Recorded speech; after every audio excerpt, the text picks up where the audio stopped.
Okay, so I bought this thing at an auction 3 years ago for $2,250. It was a repo auction. Had been rolled, but just had to bend the handlebars up redneck style to fix it. And a battery because it had sat in storage for a year.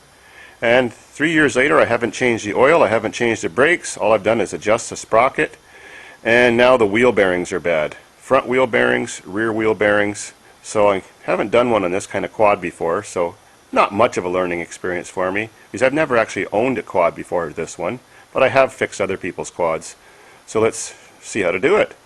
The front bearings are pretty simple, but you can just see how much the wheel clunks and wobbles around.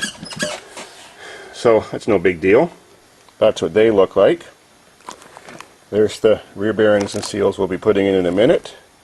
And when a bearing's worn and the wheel's sitting crooked, it moves the rotor crooked, so it wears your pads out on an angle. So I decided to put all new front and rear pads, since I hardly got anything left on those pads, not even a millimeter. So very first thing to do is actually just try to crack the locking nuts to hold the drive hub on for the sprocket. Leave the machine on the ground, in gear, and get a pipe wrench or a big wrench, whatever you've got to do that, big set of channel locks. Then once you get all that tight stuff loosened, then you can think about doing other parts. You know, you want everything to give you traction or friction so that you can turn those without the wheels spinning in the air in case you had it jacked up. So, it does look like I have the right size wrench. My big bulldozer set. 1 7/8. So, that's tight, but it's moving. Well, I'll just get those two off right now. First step. Well, that was simple enough. So just remember which way they came off, because this one's got a step on it, so when this one clamps against it, it compresses and locks it. So now I'm just removing the caliper. That's off. Now to put some slack on the chain adjuster bolts, and then loosen the clampers off, and shove everything, the carrier in there a little bit forward. Now I've tapped the carrier a little bit forward. Chain's loose. I can just rotate the wheels and peel off the chain. Next step is to remove the wheel on this side. And I'll be jacking it up. Now to do the drive hub, just one axle nut, but let me give that a shove and you can see how much that's wobbling. And that's how I knew the bearings were bad. I hope they haven't disintegrated. Well, that couldn't have been easier. Now pry off the sprocket hub, just enough to get it off the splines.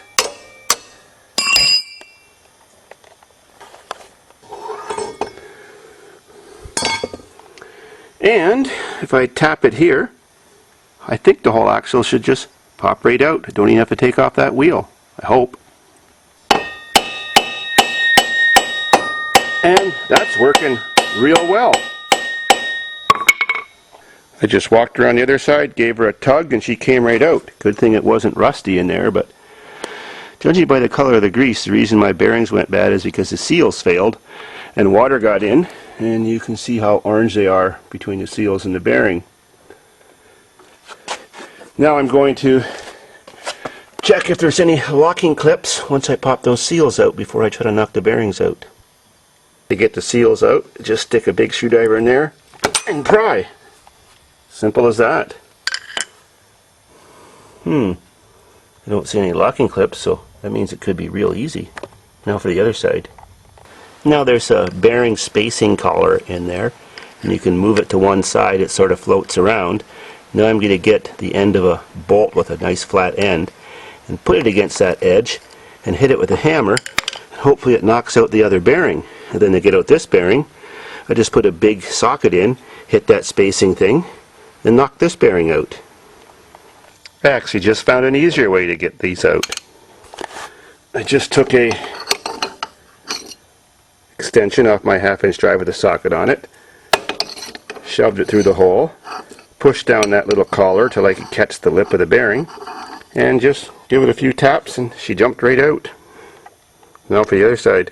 To get the other side out, I'm just going to put this big socket against that spacing collar and give it a couple taps. And that worked like a dream. Ugh, there was water in there. Now I gotta roll up a rag, shove it through there lots of times, get all the crap cleaned out, clean off the axle surfaces, re-grease everything, and knock some bearings back in. Whenever you reinstall bearings, you never hit them on the inner part, or you'll dent the little balls where they roll in their race, and the bearing will fail a short while after. You have to find something big enough to press them in, and very often what works best is the old bearing. You just get the new bearing started, tap it in with a piece of flat metal or whatever, then once it's flush, put the old bearing against it and hit it any way you want, because it doesn't matter, and the old bearing hopefully will contact here and push it in from the outside edge, and then it won't damage the inner surface of the bearing. Now it's very important that the surfaces that the bearing slides on are clean and free of rust and debris. So I've sanded and wire brushed the both surfaces, and now I'm going to put a little bit of grease on. And it's also the best idea, put a little bit of grease or oil inside the edge of the seal too, because if you put on a dry seal can burn out in one day just rubbing on a piece of bare metal. I've cleaned out the hole, I've cleaned up the spacer. I'm going to smear some grease in there. I even like to put a little bit of grease on the bearings fitting surface just to help them slide in a little bit easier. So you can see the seals are greased. It's very important to grease all the splines, because water gets in between those splines and erodes them, and you see orange dust coming out. And one day you might not have any drive because there's no splines left. They've chewed themselves right off. Now I just have to, I've got that seal surface greased, now I just have to grease that one and we're all set for reassembly after I get the bearings pushed in. Now since I'm going to use the old bearings as an installation tool, there's a possibility they could get stuck in there, and then there's almost no way to get them out. So I'm going to split them with a cutting wheel grinder, throw away all the middle bits, just leave myself the outside ring of the bearing with a slice in it like a snap ring. Then it'll be perfect for pressing the bearing in, and there'll be no tension on it to knock it back out. I'll do that for both. Well, I just have to do it to one bearing to do both sides. That sure was easy. Now I've just set that in there by hand. I found a little block of aluminum, but you can use steel, and just spank that puppy in till it's level and try to poke it in straight. Then put this against it, the metal plate, put it in the rest of the way till it hits bottom. Remember, never hit that surface. She's in. Now for the next step. That was too easy. Now just to get the piece of bearing out. Now for the next side. Your piece of bearing also makes a perfect seal installer. When I tapped that in, the bearing didn't quite hit bottom because my piece of old bearing didn't stick out far enough. So I can add the other old bearing on top, use my little plate, and just pound in the last millimeter. That worked out awesome. Now to put the new seal in the same way. That was too easy again. Now one more seal and I'm ready to throw the axle back in. Oh, then I got to put the brake pads on. Now before you slide the axle all the way in, don't forget to slip your chain over it. Now the sprocket.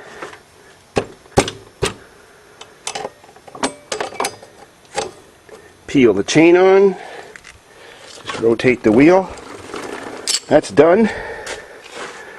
Now the locking nuts. Of course I remembered which way they came off, just like so. No Loctite required because that surface locks that surface.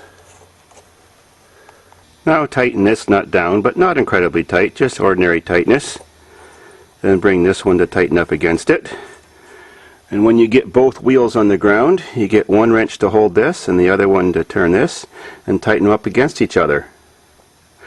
And while it's in the air, just spin everything and make sure everything feels good and there isn't any end play. This side and everything all worked out. Both wheels are on, machine's in gear.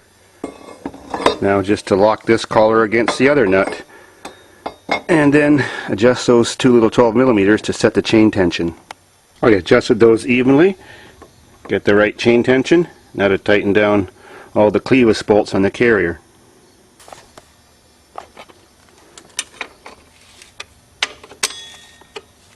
Well, the axle job is done. All bearings and seals done. Everything's replaced, put together.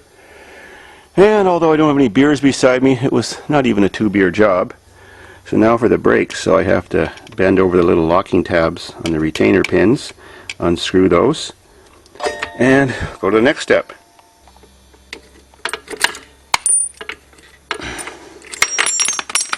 Oh, that was easy. They jumped right out. Now what I did was I just set both old pads just laying there, stuck a screwdriver in this gap, it's a flat one, rotated it, and that worked like a clamp, and it pushed the piston all the way back to make room to put the bigger, thicker new pads on. So just drop one in there, set one in there, put the retainer bolts back in. You don't have to finish tightening them up till the whole caliper's bolted on, and that's it. So easy. It's only a 10-minute job.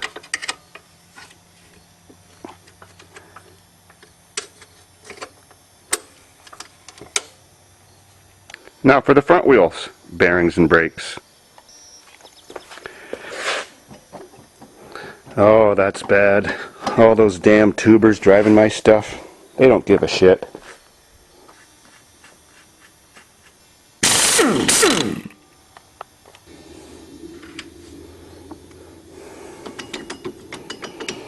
Actually, front brakes aren't as bad as I thought. Since I'm cheap, I'll put those packages away and save until it really does need front brakes. It sure does need a bearing. Now removing the caliper holding bolts, and there's another one down there.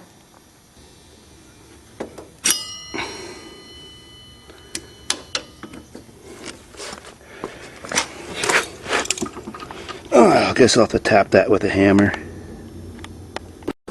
Well, luckily my bearings never seized up. There's no scoring on the shaft. So it's basically knock them out the same way as I did on the back axle housing. They have that little carrier spacer in the middle. That'll knock out the seals and everything. Or you can just pry the seals out with a screwdriver first. It's up to you. And that's how I'm going to do it. I just move that little spacer a little bit crooked so I can catch the edge of the bearing, tap it, she'll be out. The one bearing was so badly worn it came out in little pieces. The other one came out no problem. Now install everything as I showed you on the rear axle by using the old bearing to put in the new bearing, your tapping down plate, grease in the middle, don't forget your spacer. Should be no problem.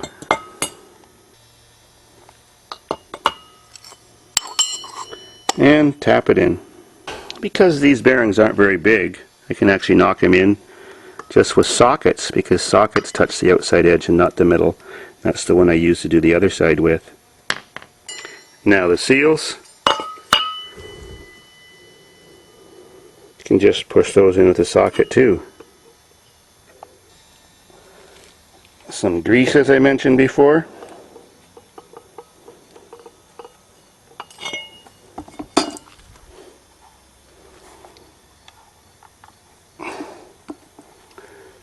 Some grease on these little sealing discs that this will slide on. Some grease on the axle shaft, and we're ready for reassembly. You don't have to make these very tight, and it's the thing that sets the bearing tightness is actually the spacer between the two bearings. So under tightening is bad, over tightening is bad. Just a little bit of hand pressure till the cotter key lines up. And just bolt the caliper back on, put the wheel on, and you're done. Now I just have to do the other side and we're ready to rock and ride. Sweet. And the best thing of all now, the maintenance of everything I have at the farm. The building, my off-road machines, my crappy cars, I mean my famous cars, is all a tax write-off. So there's what everything cost me. Sweet.